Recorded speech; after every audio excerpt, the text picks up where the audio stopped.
अजीत पवार और शरद पवार के बीच राजनीतिक रिश्ते कैसे भी रहे हों, लेकिन परिवार में दरार कभी नहीं आई। जब भी कोई पारिवारिक कार्यक्रम हुआ, पूरा परिवार एक साथ नजर आया है।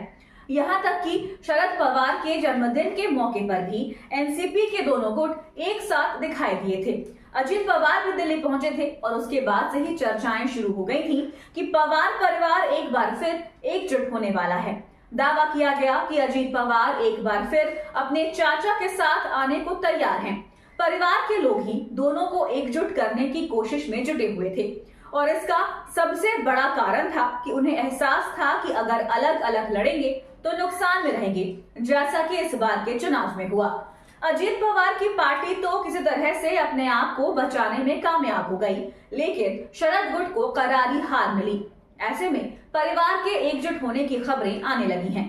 पहले मामला फंस रहा था कि एनसीपी एकजुट होगी तो किस पाले में जाएगी, और अब इसका जवाब मिलने लगा है। ईडी के डर से एकजुट एनसीपी एनडीए के साथ ही जाएगी, ये तय हो गया है। और अब एनसीपी सांसद सुप्रिया सुले के बयान से ये साफ हो गया है कि बड़े खेल की तैयारी शुरू हो गई है।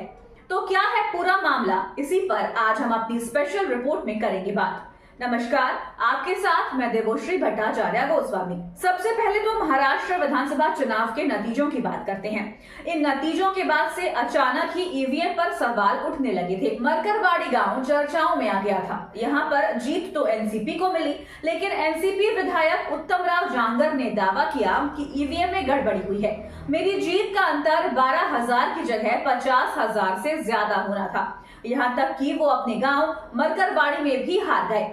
बीजेपी के उम्मीदवार को 1000 से ज्यादा वोट मिल गए, जबकि वहां बीजेपी को 100 वोट भी नहीं मिलने थे।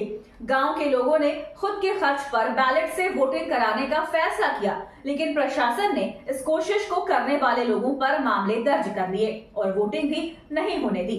शरद पवार बाद में मरकरवाड़ी पहुंचे थे। कहा था कि ईवीएम पर भरोसा नहीं है, वोट बैलेट पेपर से डाले जाने चाहिए। लेकिन अब ईवीएम को लेकर उनकी बेटी सुप्रिया सुले का जो बयान सामने आया है, उससे साफ हो गया है कि पवार परिवार अब अलग राह पर चलने की तैयारी में है। वो महाविकास अघाड़ी से अलग अपनी राह तलाश रहा है। एक तरफ विधानसभा चुनाव के नतीजों के बाद से महाविकास अघाड़ी ईवीएम पर सवाल उठा रहा है। उद्धव ठाकरे की शिवसेना और कांग्रेस ने बैलेट पेपर से फिर चुनाव कराने की मांग की। लगातार ईवीएम को निशाने पर लिया तो अब उनके ही गठबंधन की सहयोगी शरद पवार की एनसीपी ने इसे नकारना शुरू कर दिया है। शरद पवार की बेटी और बारामती सांसद सुप्रिया सुले ने कहा कि जब तक उनके पास छेड़छाड़ के दावों का समर्थन करने के लिए ठोस सबूत नहीं है, तब तक ईवीएम को दोष देना उनके लिए गलत है। उन्होंने कहा कि वो खुद ईवीएम से ही 4 बार चुनाव जीती हैं और हर बार ईवीएम से ही जीती हैं। हाँ, जीत का अंतर कम ज्यादा होता रहा है, लेकिन आमतौर पर जो भी अनुमान उन्होंने वोटिंग के तुरंत बाद अपने कार्यकर्ताओं से मिले फीडबैक के बाद लगाया, परिवार लगभग उसके आसपास ही रहा है। जब लगा मुकाबला कड़ा है तो जीत का अंतर कम रहा, और जब मुकाबला आसान दिखा तो अंतर भी ज्यादा रहा। दरअसल सुप्रिया सुले पुणे में एक कार्यक्रम में आई थी, जिसमें उनसे ईवीएम को लेकर सवाल पूछा गया तो उन्होंने कहा कि मुझे लगता है कि जब तक मेरे पास कुछ ठोस सबूत नहीं है, तब तक आरोप लगाना मेरे लिए सही नहीं है। मैं एक ही ईवीएम से 4 बार चुनाव जीती हूँ। हालांकि बारामती के सांसद ने कहा कि कई लोगों और ओडिशा के बीजू जनता दल यानी बीजेपी और आप जैसे राजनीतिक दलों ने ईवीएम में छेड़छाड़ के अपने दावों को साबित करने के लिए डेटा होने का दावा किया है। उन्होंने कहा कि बीजेडी के अमर पटनायक ने मंगलवार को उन्हें लिखे एक पत्र में ईवीएम के इस्तेमाल के विरोध का समर्थन करने के लिए कुछ डेटा शेयर किए, लेकिन इस बारे में विस्तार से नहीं बताया। इसी तरह खड़कवासला के विधानसभा चुनाव हारने वाले एनसीपी शरद पवार गुट के उम्मीदवार सचिन दोड़के के पास भी ईवीएम के खिलाफ अपने दावे का समर्थन करने के लिए कुछ डेटा है। सुप्रिया सुले ने कहा कि आम आदमी पार्टी के चीफ अरविंद केजरीवाल ने भी लोकसभा और विधानसभा चुनावों के बीच बड़ी संख्या में मतदाताओं के नाम हटाने और जोड़ने पर आपत्ति जताई है। इसे लेकर सुले ने कहा कि कुल मिलाकर माहौल परेशान करने वाला है, चाहे कोई तकनीकी समस्या हो या मतदाता सूची से जुड़ी कोई बात हो। इन बातों का जवाब बिना चर्चा के नहीं दिया जा सकता। इन सभी आपत्तियों का अध्ययन किया जा रहा है। इस बीच सुप्रिया सुले ने कहा कि उन्होंने बारामती में अपने चाचा अजीत पवार के खिलाफ चुनाव लड़ने वाले योगेंद्र पवार से वोटों की पुनर्गणना के लिए अपना आवेदन वापस लेने का अनुरोध किया है। हम पहले से ही कई अन्य जगहों पर इस मामले को उठा रहे हैं। अगर कुछ हेरफेर से संबंधित हैं तो वो सामने आ जाएगा। जिस तरह से सुप्रिया सुले के बयानों में अचानक बदलाव आया है, उसके बाद कहा जाने लगा है कि पार्टी अब एनडीए और महाविकास अघाड़ी के स्टैंड से पीछे हटने लगी है। वैसे एनडीए में शामिल कई दल ईवीएम को लेकर पहले ही पीछे हटते दिखाई दिए हैं। जम्मू कश्मीर के सीएम उमर अब्दुल्ला हो या फिर टीएमसी के नेता ईवीएम पर किसी तरह की गड़बड़ी के दावे से इनकार कर रहे हैं, लेकिन कांग्रेस और इंडिया गठबंधन के कई दलों को ईवीएम पर आपत्ति है।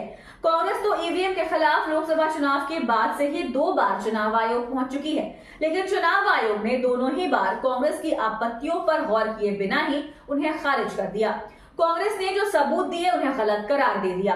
वैसे कांग्रेस नेताओं की तरफ से इसे लेकर सुप्रीम कोर्ट में भी याचिकाएं लगा दी गई हैं, लेकिन कोर्ट के पुराने फैसलों को देखें तो वहां से भी कांग्रेस को बड़ी राहत मिलने की उम्मीद कम दिखाई दे रही है। ऐसे में कांग्रेस की तरफ से पूरे देश में ईवीएम के खिलाफ आंदोलन शुरू किया गया है। इस बीच सुप्रिया सुले के बयान ने जरूर कांग्रेस की मुहिम को झटका दिया है। सवाल उठ रहे हैं कि अगर एनसीपी ने भी ईवीएम को लेकर सबूत मांगना शुरू कर दिया तो इससे तो बीजेपी को ही कांग्रेस पर हमला करने का मौका मिल जाएगा। लेकिन जो संकेत मिल रहे हैं उसमें सिर्फ ईवीएम को लेकर ही शरद गुट का मन नहीं बदला है, बल्कि अब वो पाला बदलने की तैयारी में है। दरअसल ये कहा जा रहा है कि सत्ता और ईडी के डर के चलते अब शरद पवार की पार्टी में जो नेता बचे हुए हैं वो भी दबाव बना रहे हैं कि एनडीए में शामिल हुआ जाए। इससे पहला तो केंद्र और राज्य दोनों ही जगह पर सत्ता का साथ मिल जाएगा। दूसरा, जो जांच केंद्रीय और राज्य पुलिस की चल रही है उनसे भी राहत मिल जाएगी। पार्टी के अधिकांश सांसद एनडीए के साथ चलने का दबाव डाल रहे हैं और शरद पवार को भी इस बात का एहसास हो रहा है कि अगर वो फैसला लेने में देरी करेंगे तो उनकी पार्टी एक बार फिर टूट सकती है। अजीत पवार एक बार फिर एनसीपी में सेंध लगा सकते हैं और इस बार भी बीजेपी इस काम में अजीत की मदद कर सकती है, क्योंकि बीजेपी को केंद्र सरकार की मजबूती के लिए इस समय सांसदों के समर्थन की जरूरत है, जिससे वो नीतीश कुमार और चंद्रबाबू नायडू के दबाव से बाहर निकल सके। बिहार में तो अब चुनाव भी आने वाला है और बीजेपी नहीं चाहती कि नीतीश कुमार अपने समर्थन की कीमत मांगे और सीट बंटवारे से लेकर पूरे चुनाव अभियान में अपनी मनमानी चलाए। इसलिए बीजेपी की नजरें भी शरद पवार पर हैं। तो आपको हमारा ये वीडियो कैसा लगा, हमें कमेंट करके अपनी राय जरूर दीजिएगा। अगर आप ये वीडियो फेसबुक पर देख रहे हैं तो हमारे पेज को लाइक करें, और अगर आप ये वीडियो यूट्यूब पर देख रहे हैं तो हमारे चैनल को सब्सक्राइब करना ना भूलें और देखते रहिए द धाकड़ न्यूज और बेल आइकन दबाना ना भूलें। तो आपको हमारा ये वीडियो कैसा लगा, हमें कमेंट करके अपनी राय जरूर दीजिएगा। अगर आप ये वीडियो फेसबुक पर देख रहे हैं तो हमारे पेज को लाइक करें, और अगर आप ये वीडियो यूट्यूब पर देख रहे हैं तो हमारे चैनल को सब्सक्राइब करना ना भूलें और देखते रहिए द धाकड़ न्यूज और बेल आइकन दबाना ना भूलें।